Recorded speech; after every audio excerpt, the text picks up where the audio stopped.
Thanks for downloading Pave the Way Podcast. On this show, your host, Greg Helbeck, interviews the top minds in real estate, business, and personal development to help you crack the code so you can grow your business and, more importantly, grow your life. Get ready for another game-changing episode.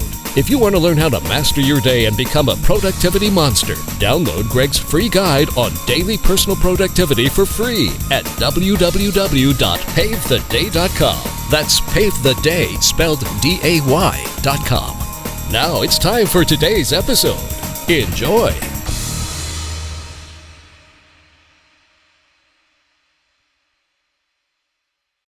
What's going on, listeners? Greg Helbeck here. Welcome back to another episode of Pave the Way Podcast. I'm here with my buddy Anthony Michael, which is an easy name to pronounce. I've had some interesting ones over the years, and we're going to talk today about his journey as a real estate investor. He's also in the military, correct?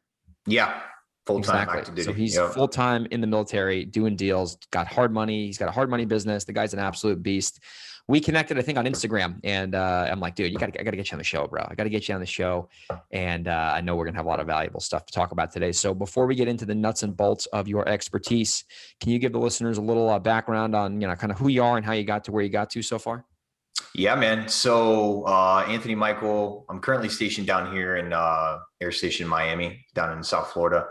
And basically it all started from bigger pockets, man. I mean, I think it was about two and a half years ago. I was on my way back from a ski trip in North Carolina with my wife. And I was telling my wife, we were in the car, and I'm like, hey, we got a little bit of savings, in the bank now. I think we had like 20 grand at the time, which is pretty substantial for anybody.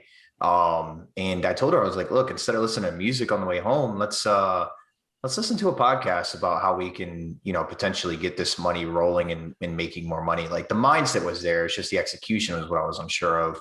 So she searched up, I think like stock trading podcasts or something like that. And it just sounded like really like gambly and boring. And I'm like, listen, let's segue into something else. So she's like, well, what about like real estate or something? So bigger pockets. I think we ended up listening to about 8.5 hours of podcasts on the way home. And I mean, dude, that just got me fired up. And I was just like, I went into like knowledge cramp mode. Like, what can I consume? How do I get into this? Like, what's the easy way about it? And by trade, I'm just like, I'm pretty analytical, like thinker the majority of the time. I try not to act with emotion because that generally gets you in trouble. If you're like an impulse reactor. Ask me how I know. How do you know? Just doing dumb shit, over the years, buying stupid deals and making bad business decisions.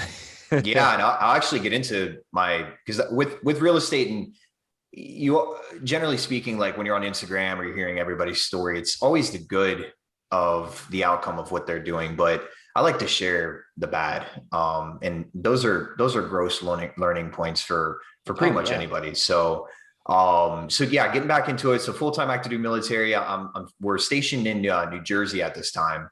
Okay. And my wife and I we're doing a lot of podcasts and reading books, and I got into Rich Dad Poor Dad, which was like, as I'm pretty sure like 90% of the millionaires or real estate investors or anybody that's opened up a business has read Rich Dad Poor Dad at one point in their life. Super foundational book. And I stopped reading after 68 pages, man. And I'll tell you why. Getting through the first 68 pages, it was like light bulbs going off everywhere. And I'm just like, dude, I gotta like disseminate like the information I just consumed. Like, how do I act on what he just said and this topic and this topic? So we got a hold of our in-house finances first. Before reacting to any real estate investing or anything like that, we got a hold of our finances in home. And we went from saving like $400 a month to like $2,000 a month. And then as the income streams continue to come in to where we're at now, we're saving about 85% of our income monthly. So we really honed in and nailed that down, just because like the inherent risk with real estate investing and holding costs with hard money and stuff like that, you want to have like a little kitty set aside, for the worst case scenario. So getting back into the first deal. So I was stationed in New Jersey, and one of the guys that I was stationed with was a local real estate investor. And I don't know how it happened, but I think we're at work one day and I was in one of the back shops just doing my job. And I was listening to the Bigger Pockets podcast while I was working.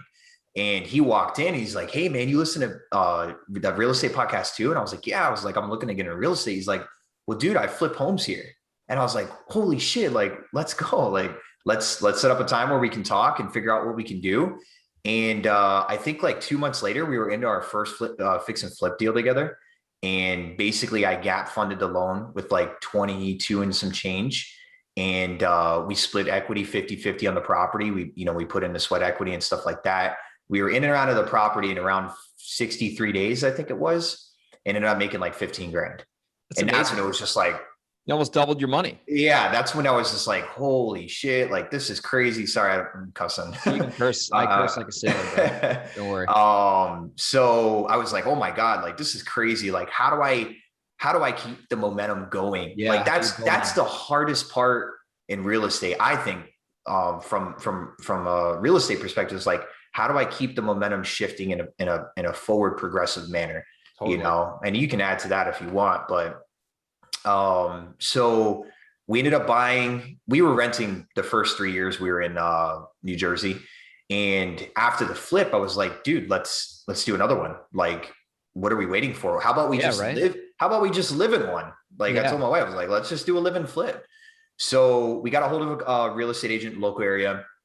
And I said, look, find any distressed home in a good neighborhood. I don't care if it's a foreclosure, because VA loans, a lot of people don't know this, but from a military standpoint, VA loans will fund foreclosed properties as long as they pass the VA lending criteria, which is the inspection criteria. So like no broken windows. It's got to be in a livable condition.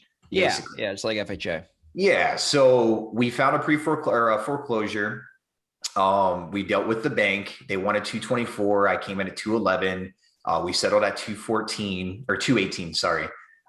We lived in that home for about a year. We did, basically it was a Fannie Mae property. It was like a home path property or whatever. Yeah. And what they did was they foreclosed on a property, and banks are getting smart to the flipping market. So what they did was they just hired a general contractor, paid them to replace the floors, paint the house, put new carpet down, light fixtures, whatever. So the structure and the bones of the property were great. The only thing that needed updating were the add value items like kitchens, entertainment spaces, bathrooms, stuff like that. That's going to add easy value.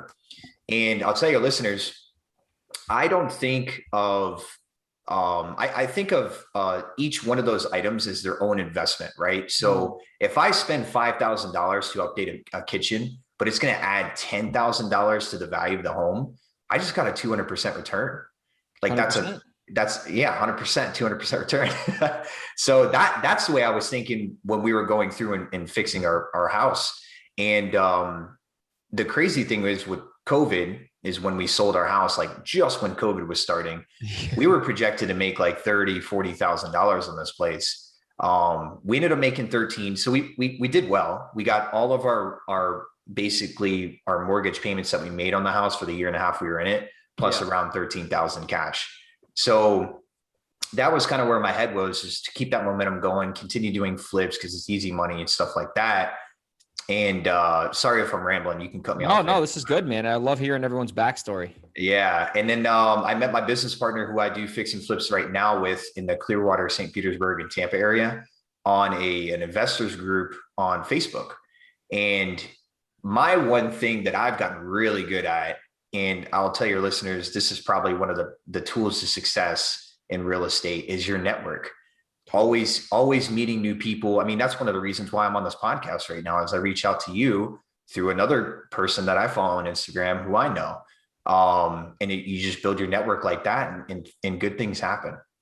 Totally, man. That's an awesome backstory. Where in New Jersey was that? Because I'm from the tri-state area. So we were stationed in Atlantic City. Oh, dude. So you were down by the beach. Yeah. So we were a little bit further inland. We were in like Mays Landing area. Okay. Egg Harbor Township, that general area. But yeah, that's where we flipped our first property in Summers Point. Nice, dude. New Jersey. I like the Jersey Shore, man. I'm a big fan of LBI, which you can actually see Atlantic City from the LBI Causeway. So I love it down there. Jersey Shore, there's nothing like it. It's not like La Jolla, California, or somewhere on the West Coast, but I like it a lot, and that's a cool little backstory. So fast forward now, we had a conversation a couple weeks ago. And man, the big takeaway that I got from that conversation, besides you being a cool dude, is your shit when it comes to hard money loans. And I think that's a big value add. I think a lot of listeners listening to this podcast, they either have used hard money or they're trying to do their first maybe deal where they don't wholesale it and they close on it. And I think hard money is one of these things that's out there. It's kind of like a jargon word. And a lot of people don't understand really what it is and how it works. So I want to definitely try to spend a good amount of our show today, getting into the nuts and bolts of hard money, because you are an absolute expert. So before we get into that, can you just share to listeners how you are involved in hard money with your business? Yeah, man. So back to the New Jersey story. So New Jersey was probably the biggest foundational cause of me getting into, hard money, commercial lending, and obviously fix and flipping. So we were in a rental property in Absecon, and this was the whole time, like I was doing my research, I was learning about, hard money lending. And I'm the type of person that has to learn by doing. I can get the general concept of what I want to achieve, but unless I'm like in it and involved in the process, that's where my real takeaways come from. So my next door neighbor, man, I would go outside. I come home from work and he's just smoking a cigar, like watering his plants and stuff with a phone in his ear. And one day I was taking out the trash and I'm like, hey man, like, I'm curious, like, what do you do? And he's like, well, I'm a lender. And I'm like, oh, cool. Like, what kind of lending do you do? And he's like, oh, I'm hard money lending. You ever heard of it? And that was like one of the podcasts that I listened to on bigger podcasts was about hard money lending. Yeah. So I was like, dude, I'm like starting my real estate career. I'd like to learn a little bit more about it. Do you have some free time where I could, kind of bird dog with you, or not bird dog, but like just, learn from your processes, stand by the phone calls, like understand the roots of it. And he's like, yeah, man. So I ended up going over his house probably 3 or 4 Fridays in consecutive weeks. And I just picked up on the process, man. I ended up closing a couple deals with him, and the checks were rolling in. I was getting like mailbox money, man, like $200, $300, $400 checks. And I wasn't really doing anything. I was just making phone calls. And it was crazy. The concept to me was like, I'm basically exchanging my free time for monetary value. Yeah, dude, that's awesome. And that's where the real light bulb started. And I didn't really pick up on it or know how to execute, I would say, on how I can monetize that, because I do come from a sales background. My parents still own a furniture company in North Carolina. And I spent my summers listening to my parents close furniture deals on the floor. Like I know how to talk to clients, know how to negotiate. Like subconsciously I was picking up on it, but I didn't realize what I learned until I started getting into it. So my first deal with the Facebook guy that I met, who's now my business partner, was a flip in Clearwater, Florida. And the lender that I called for my flip was willing to work with first-time investors or non-seasoned newer investors. Newer. Exactly. So I got on the phone with him halfway through my project, and I was like, hey man, I'm kind of interested in working for you. I have a little bit of a hard money lending background for what I did, with the guy in New Jersey. Yeah. And he's like, all right. He's like, well, what do you want? And I was like, listen, give me $1,500 a month as a marketing salary and a 0.5 point on commission on every loan that I bring you. That was $28 million in loans ago. And about 2 years later. Shit, dude. Yeah, man. So I built a relationship with him. Him and I are like best friends now. Really, we'll do anything for each other. He's actually flying down this summer to meet me in person for the first time, which is it's funny with mind-boggling, man. So, but I guess the real like learning point in that is you don't know what you're going to get into unless the knowledge of something will create opportunity, because knowledge allows you to see the opportunity when it presents itself. Dude, so when so mic drop.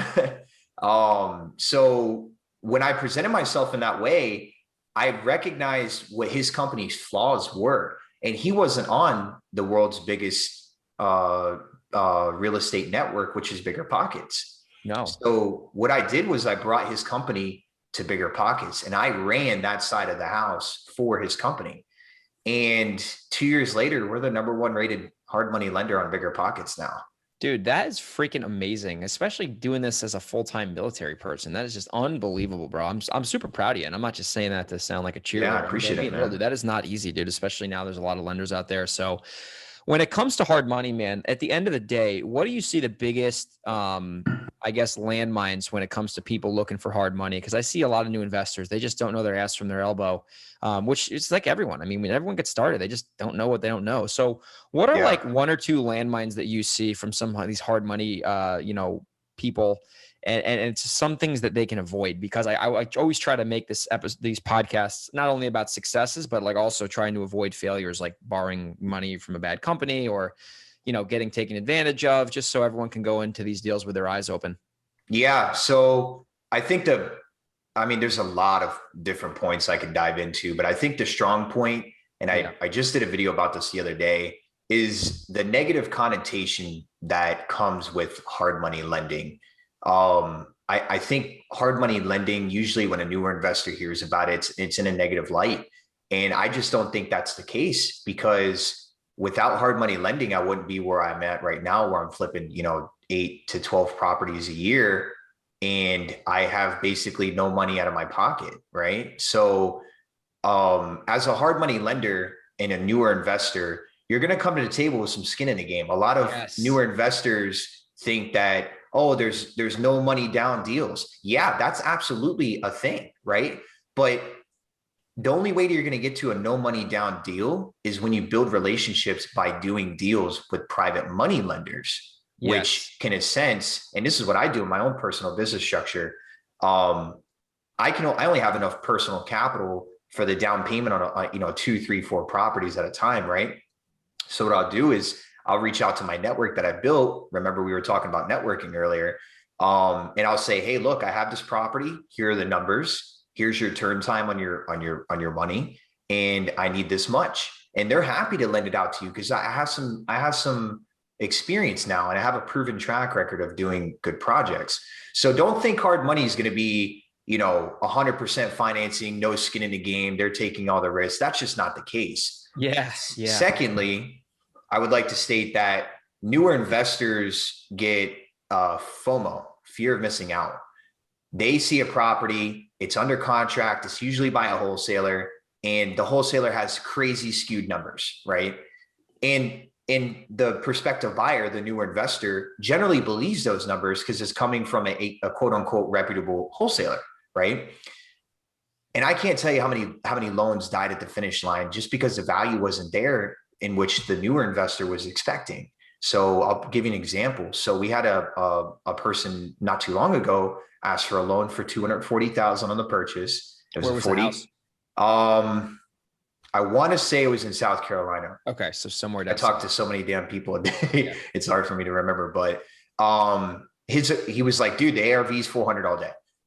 $240,000 purchase with a 40K rehab. You're looking at $290, $295 all in with holding costs, and a $440,000 after repair value. I was like, red flags go up when I hear. Yeah, that sounds too. That's like, dude, they're already giving the house away. Yeah. And then I looked at the house on Zillow. It was on the market for 113 days. And I'm like, I don't know. So I said, okay, I'll shake a stick at whatever you want me to do, right? Because I'm here to serve you. And if those numbers are right, I mean, dude, you're well on your way to make a 6-figure outcome, right? So the appraisal came back, and the after repair value was 320. Oh. What they don't tell you about buying deals. Exactly. So the investor was like, well, hey, can you guys still fund it? And I was like, yeah, we can still fund it, but you're going to have to put like 40% down, because 75% loan to value is the original purchase price plus the rehab to the after repair value. So you take the after repair value, multiply it by 0.75. That's what your all in cost should be around for us to be able to fund the deal at a certain down payment. Well, when you go beyond those thresholds and you're up to 85 and 90% LTV, you have to come up with the rest of the money to fill that void and fill that gap.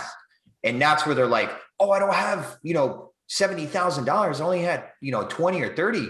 I said, well, we can still do the deal. You're probably going to have to source some private money to get it done. and they don't know anything about it. They're, they freak out, and it's our fault. Of course, it's our fault. It's not the wholesaler's fault. It's not anybody's fault. It's the appraiser's fault and then our fault. So one thing I would say, run your own numbers. Even I still today, if I'm looking at prospective property, it takes 2 seconds to call a reputable broker in that area and say, hey, listen, I have this property. I'm getting ready to fix and flip it. I'm interested in listing this property with your company. What do you think this property would be worth? Most realtors will take the time of day to comp that price. They'll send you a couple comps to suffice what you think the after repair value is. And if it's way off, and I say way off in figures of like 30,000 or more, then it's probably a bad deal. 100%. And the wholesaler's trying to sell, dog shit to dumb dogs. You know what exactly. I mean? Yeah. And that is a great point. I'm glad you mentioned that, because if you don't know what you're getting into and you believe a wholesaler, and listen, I wholesale a ton of houses myself, but at the end of the day, it's always buyer beware. It's, hey, this is what I'm selling it for.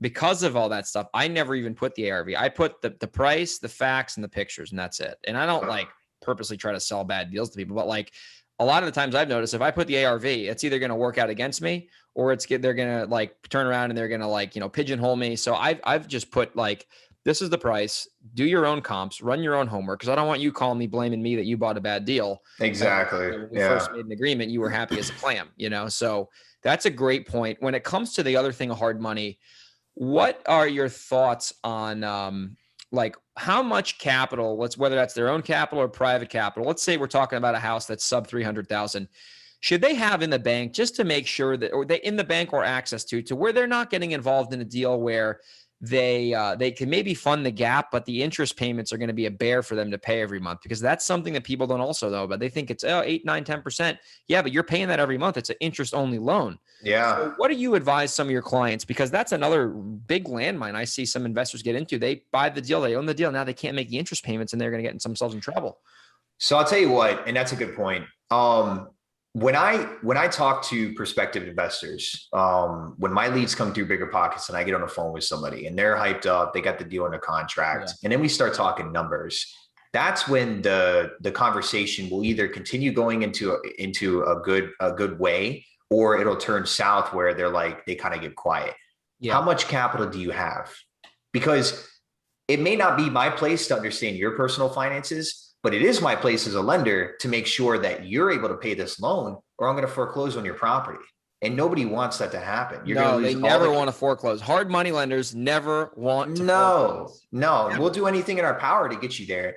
And we have algorithms built in our application, and I pre-qualify every one of my clients over the phone. So when they get to the table and they have the deal ready, they're qualified to do the loan. I personally do that because that keeps my close rate in the 90th percentile, which it is right now. So when I bring a deal to the table, it's ready to go. It's been vetted, and that's what I get paid to do by the company. The biggest thing that I would say is when I started out, I had at least 6 months of interest. No, I had 6 months of my own living expenses. Okay. So dude, I can tell you right now, as it sits, my all-in costs for living expenses here in South Florida is $4,037 a month. It's to the T. I know how much income I bring in a month and whether I can support a $2,000 or $3,000 interest payment monthly. On top of that, I also have 6 months reserves set aside for an oh shit button. Oh shit, we went over budget by 10%. When you have your rehab budget set in stone with a hard money lender, there is no extra money. We don't give you, if it's $50,000 of rehab and now you're going to be at 65 because of foundation issue, or you had to replace the roof and you didn't think you had to, that's got to come out of your pocket. 100%. You have to have those contingencies in place to be able to afford something like that. And we've had people come back to us and we told them right out of the gate, hey, this 100K rehab that you're doing on this property, and my business partner and I are flippers, so we know by looking at pictures. I've analyzed enough deals now where I know what a property's it's gonna cost to rehab. They'll come back to us in 6 months and say, hey, we're near the finish line. We only need $50,000 more to get through the loan. I'm like, dude, you should have worked that into your rehab budget when you first got into the property. Like, it's not my fault that you negate it to that you ran out of money. Yeah, exactly. Like I'm not here to hold your hand as a real estate investor. Like I'm here to fund your deal and do whatever I can to help you out throughout the process. I'll even structure an LLC for you, not for you, but I'll tell you how it works and how where you can do, where you can go to stand one up. We'll give them tips and tricks. Like here's a little nugget for your crowd. If you're using a hard money loan and your draws are in the rear, which means that you do the work up front and then you get paid back on a draw schedule or an unlimited draw, use a 2% cashback credit card for your business. You can actually make money by funding your own rehab, and then the hard money lender pays off your credit card monthly whenever it's due. That's a huge nugget. That's a bomb. Boom. Right? So a lot of people don't think about that. They're like, well, I got to be out of pocket this certain amount of money. I said, no.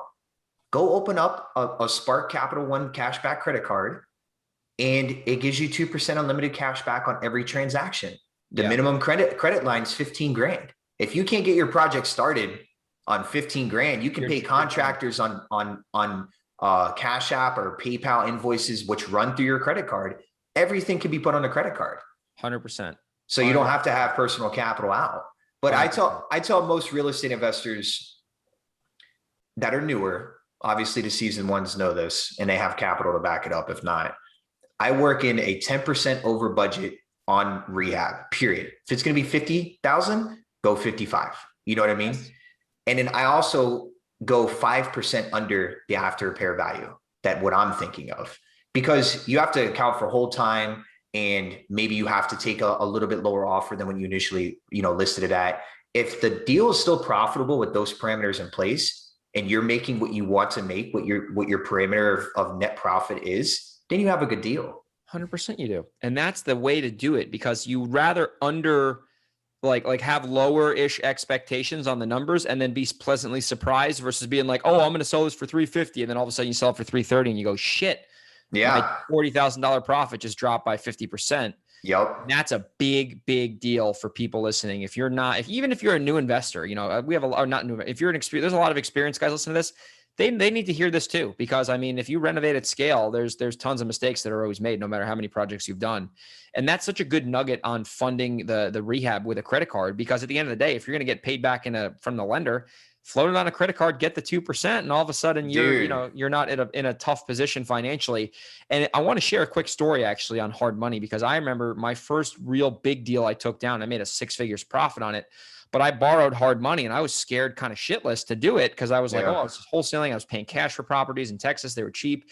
And I remember I knew I was able to borrow hard money because I had saved up enough money, like you said, to not only pay for my personal stuff, but to also pay for like a year's worth of hard money interest if I had to. I had it in a separate bank account because I didn't want to be like, oh my God, how am I going to pay this hard money payment this month? Like I had that money tucked away in a separate bank account. Therefore, I could focus on the project and not making the hard money payment, and not being worried about making the hard money payment. Man, those are just a few golden nuggets you've given everyone so far. Now, next question on the hard money side, what are you seeing in terms of under people being approved to borrow? Because, someone could have a screaming hot deal that makes financial sense, but if they just got out of jail the day before, what is that? How does that kind of look for you guys in terms of underwriting the person and then versus the deal? So when I get on my investor calls, the first, I'd say 4 questions I ask them: do you have a 650 and above credit score? Yes. Do you have an LLC in place? Yes. Are you a felon? Yes or no? It's a binary question. Are you a felon? Yes. Have you claimed bankruptcy or foreclosure in the last 6 years? If you answer yes to one of those, the felon is an automatic dead. If you're a felon within the last 10 years, the deal's dead. Right? Deal's dead. Yeah. But if you've claimed bankruptcy or foreclosure in the last 6, you better have a damn good reason as to why you did it, and the circumstances as to what happened and whatever. Like we asked them to write a letter of explanation and if it suffices and it comforts our lender or our private money guys who lend out, because we're a direct lender. I'll touch base on that here in a second too, because there's something there that most people need to watch out for. When we present the deal to the investors, they have to get that warm and fuzzy, because remember, you don't know me, I don't know you. all they're looking at is data and information on a sheet. How's their credit? Have they claimed bankruptcy or foreclosure? How's their financial position? If you're a newer investor, we require 20% down on the purchase price of the property. We'll fund 100% of the rehab for you, but we need to look at your financials and make sure that, hey, you can afford the 20% and at least 6 months of holding costs and interest reserves. If you don't have that, you need to figure out how to get that, right? So we almost underwrite the person themselves from their own financial standpoint. Yeah. And we make the assumption that, well, not an assumption, but we make the decision like, hey, these guys are financially worthy to take on this project with this loan at this interest rate, period. Those are like the 4 or 5 like pre-qualification standards. There's obviously a little bit more that goes into that. I won't get it because we'll be talking for a fucking hour, but those are like the foundational pre-qualifications for a company like us. Real quick. So on the direct lender / broker. I'm glad you brought this up. Yeah. So a direct lender has a portfolio of millionaires that fund directly these deals. And the direct lender is able to offer you the same loan structure for a much lower cost because we don't have a second or a middleman, right? When you go to a hard money lender, be careful about, it'll say in your term sheet, loan origination points, broker origination points. You could be paying 1 to 3% more upfront on the loan when you could have just went to a direct lender and saved yourself 3% of the total loan amount. And that's sitting in your pocket. So be careful with direct lender, vice broker lenders. No, that's a great nugget, dude. That is a great nugget. I love the topic of hard money because I think real estate is a fascinating business, but I really like the real estate finance side because I love it, man. I like numbers, dude. I like the note business, which is another curious business. I dabble in, buying distressed debt. So as we start to, I want to keep these shows around 25, 35 minutes. So I want to make sure that we respect your time because you're a busy man. So wrapping up the hard money topic here. So you really, like I said, I could talk about this for hours. So is there any final, insights you'd like to share with our listeners on, doing hard money, borrowing hard money the right way, just as we start to conclude our episode today? Yeah. So make sure your finances in-house are taken care of. And I mentioned that at the beginning of the podcast because everyone wants to get into their first real estate deal. They get antsy. They're analyzing all these properties. They finally got one that comes across their desk. Well, they don't want to let it go. Make sure you're not putting yourself in a financial position. You got to remember, you got your family behind you and they're depending on you to make this deal right and make it work. If you can't eat at the end of the month because you got to pay that interest payment, it's not worth it. You're not there yet. And maybe wholesale, like you were saying earlier, get wholesale properties. If it's a good enough deal and you're able to you have a nice pipeline or a lead gen tool that's giving you or affording you these deals, probate properties, off markets, foreclosures, pre-foreclosures, whatever, note buying, you can flip those deals and start building your working capital. There it is. I built my bank up from wholesaling, and then I had enough money saved. I started closing in cash. And then from there, I started doing bigger deals and borrowing hard money. But I think wholesaling, and even though it's like overpopulated and everyone's doing it, but like it is still, in my opinion, one of the best ways to get started in the business because you understand what a deal is, you understand marketing and sales, you understand how to create value. And then from there, you kind of grow upwards. So, man, that's phenomenal advice. And as we really wrap the show up, Anthony, what is the best way for people? Oh, by the way, before I ask you that, you've been a real estate entrepreneur now, for some time, and I really respect you for doing this as well as being a full-time military. So thank you for serving our country. Hey, I appreciate that. What is the biggest nugget you've gotten so far in your entrepreneurial career, with your real estate businesses? Like if you had to boil it all down to one big principle that you've learned so far, what would that principle be? And I know I'm putting you on the spot right here, but hopefully you answer it well. Trust no one. That's so true. And make sure you're not skimping on legal structure. Can you give us an example on that? Yes. So, and this goes back to sharing the negatives of real estate investing as well. When I had 20 grand sitting in my bank account, I tried to get into a lease to buy option deal with a gentleman I met through Craigslist and inquiring about his property he had for sale. I met him when I was on deployment in Washington, D.C. The property was on the Delaware River, so it was within the area. So he came over and met me. This guy was speaking gold, man. In my ear, I loved everything he was saying. He's me on crack. When it comes to sales, I mean, he could get you to do anything you wanted. Yeah. At the end of our conversation, I had wired him $6,000. Oh my gosh. Without a promissory note in place. And when I did get the promissory note, I didn't have it looked at by a real estate attorney. I didn't want to pay the $200 to get it looked at by a real estate attorney. Wow. I lost $6,000 on that deal. You got scammed. And not only, I don't care, $6,000 was a hit, right? Yeah. That was, 30% of my total savings, my life savings, $6,000 gone. Yeah. The other problem, probably the bigger problem was I didn't have enough working capital to get into my own deals because I had $6,000 with this guy, and he held my money from February to July.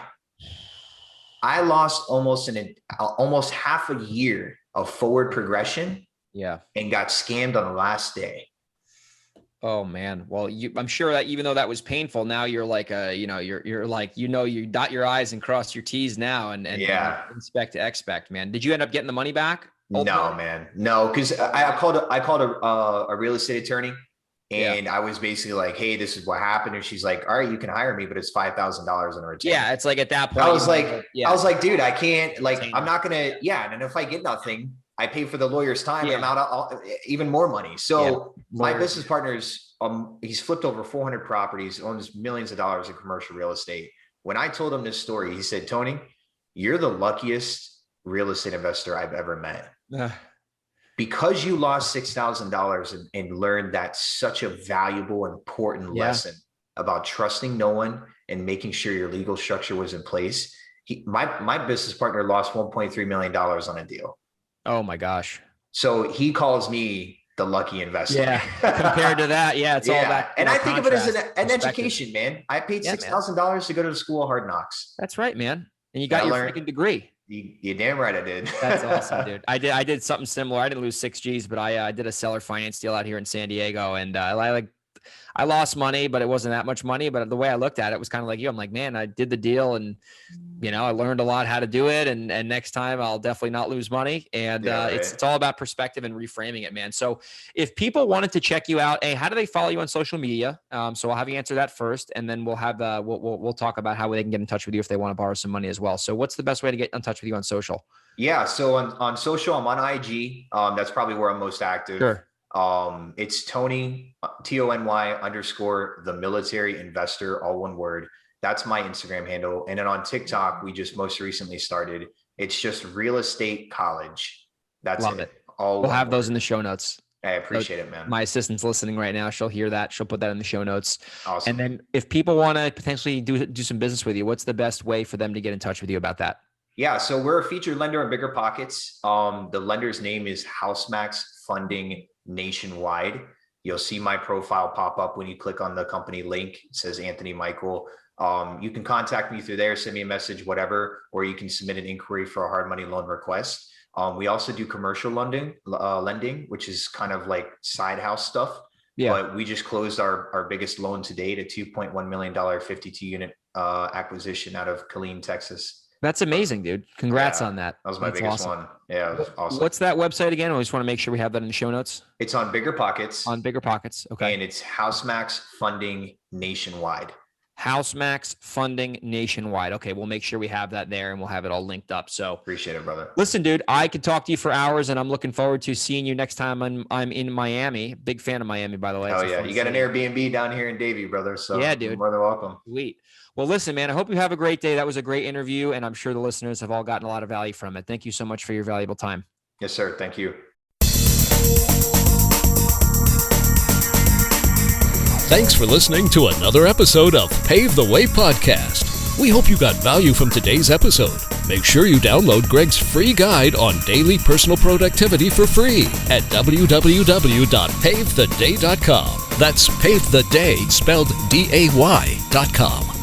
If you have any questions or want to reach out, head over to www.pavethewaypodcast.com. We'll see you on the next episode.